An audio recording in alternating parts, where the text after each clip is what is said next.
I realized my supposedly dead father was standing right beside me, but everyone around me insisted that he was just my father's twin brother. They told me over and over that my dad had died, but deep down, I knew I wasn't wrong. Every time he came home, I'd run to him and call him Dad, only to be coldly pushed away, and told I had mistaken him. Even my mother admitted that he looked exactly like my father, but since my father was declared dead, she had no choice but to accept it, and decided to raise me on her own. 3 years later, on a rainy night, my mom overheard a conversation between Grandpa and Uncle. That was when she finally learned the truth. The one who died 3 years ago was actually my uncle, and my father had taken his identity just to care for my pregnant aunt. He had faked his own death and fooled all of us. My mom was heartbroken, but she couldn't understand why a man who had loved her so deeply would deceive her like this. Since Dad's death, she had refused to return to the city with my wealthy grandmother, choosing instead to stay in the countryside and live the rest of her life as a widow, only to realize it was all a lie. Seeing me wake up, she hated my father even more for making her child grow up without a father's name. I looked at her sad face and immediately asked, "Did Dad pretend not to know us again?"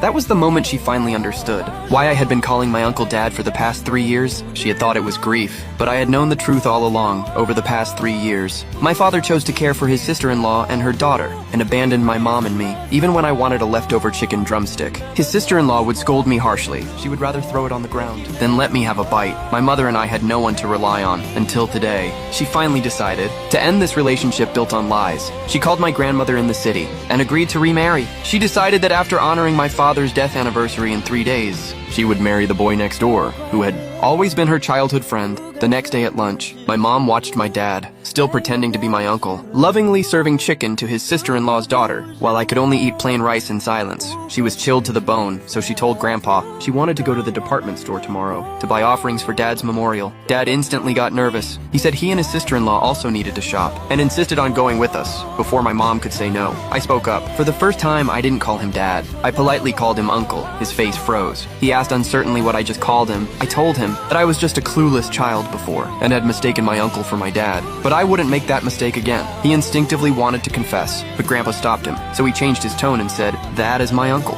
It was only right to look after us. Unexpectedly, my mom drew a clear line. She said since he wasn't my real father, he no longer needed to concern himself with our lives. Then she took my hand and left. The next day, my mom took me to the department store. I instantly fell in love with a red wedding dress in the window. My mom also wanted to buy dowry items for her wedding in 3 days, so she tried on the red dress for me to see. The moment she stepped out of the fitting room, I gasped and covered my mouth. Even the sales lady said that the dress looked like it was made just for her. My mom smiled at her reflection in the mirror and bought it on the spot, but as we turned around, we ran into my dad and his sister-in-law. He asked where she was going. My mom replied coldly, "You're just his brother. You have no right